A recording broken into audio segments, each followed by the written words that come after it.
বাসায় আর এমন তুমি কি কাজই বা করো? রেস্ট নেওয়ার সময় তো তুমি ঠিকই পাও। আসসালামু আলাইকুম, কেমন আছেন সবাই? বাসায় এমন কি কাজই বা থাকে?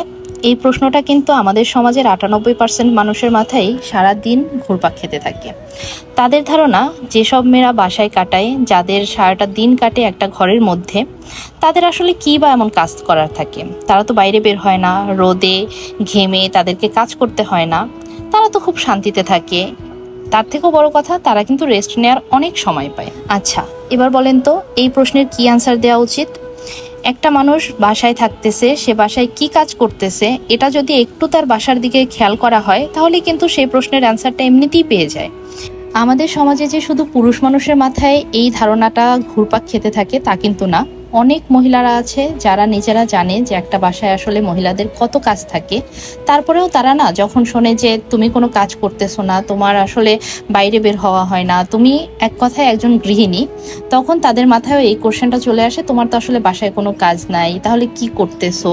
তাহলে তোমার বাসা আরো বেশি গুছিয়ে কেন রাখতেছো না? বাচ্চাকে আরো সুন্দর করে কেন রাখতেছো না? সব থেকে বড় কথা হচ্ছে, একটা মানুষ বাইরে কাজ করতেছে না তার মানে আসলে সে কিছুই করতেছে না।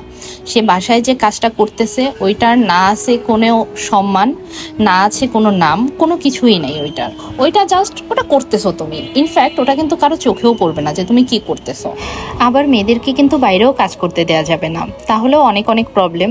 শ্বশুর বাড়ির প্রবলেম তো থাকেই, অনেক ক্ষেত্রে দেখা যায় বাবার বাড়ির মানুষেরও প্রবলেম থাকে মেয়েদের বাইরে কাজ করা নিয়ে। আসলে কি জানেন, আমাদের সমাজে নারীর অবস্থানটা কিন্তু এখনো অনেক বেশি নড়বড়ে। যদিও অনেকেই এই কথাটা বিশ্বাস করতে চায় না। তাদের ধারণা নারীরা অনেক বেশি এগিয়ে গেছে, নারীরা অনেক বেশি স্বাধীনভাবে চলাফেরা করতে পারছে, কথা বলতে পারছে। কিন্তু আসলেই কি তাই? এখন কি আর ঘরে বাইরে নারীদেরকে অসম্মানিত হতে হয় না? তাদের কাজের মূল্যায়নটা তারা ঠিকঠাকভাবে পায়? কি জানি, হয়তো পায়, অনেক পরিবারে পায়, অনেক পরিবারে কিন্তু এখনো পায় না। যাই হোক, নারীরা ঘরে কাজ করে নাকি ঘুমিয়ে কাটায়, এটা নিয়ে আসলে তর্ক বিতর্ক করে কোনো লাভ নেই। এটা কোনো দিনই কাউকে বোঝানো সম্ভব না। বোঝার হলে সেটা তাকে নিজে থেকে বুঝতে হবে, কেউ বলে বলে আসলে এটা বোঝাতে পারবে না। তো এই তো সারাদিনের কাজের একটু একটু করে ক্লিপ নিয়েছিলাম, তাতেই একটা 3 মিনিট 40 সেকেন্ডের ভিডিও হয়ে গেছে। আর যদি পুরো কাজটাকে রেকর্ড করতে যেতাম তাহলে না জানি কত বড় একটা ভিডিও হতো। আসলে ওটা রেকর্ড করাও সম্ভব না কোনো দিনই। তো যাই হোক, এই তো আমার ছেলেকে নিয়ে আমার এভাবেই হচ্ছে দিনগুলো কেটে যাচ্ছে, যেটা আসলে কখনোই মানুষকে বোঝানো সম্ভব না। কেন ঘর গোছানো থাকে না, কেন সাজিয়ে গুছিয়ে রাখতে পারি না, এটা আসলে কাউকে বোঝানোই সম্ভব না। আমার ছেলেকে রেখে একটু অন্যদিকে গেলে সে হচ্ছে এরকম একটা অবস্থা করে রাখে, ঝুড়ির মধ্যে যত কাপড় চোপড় ছিল সব সে বের করে এদিক ওদিক ছিটিয়ে রেখে দিয়েছে।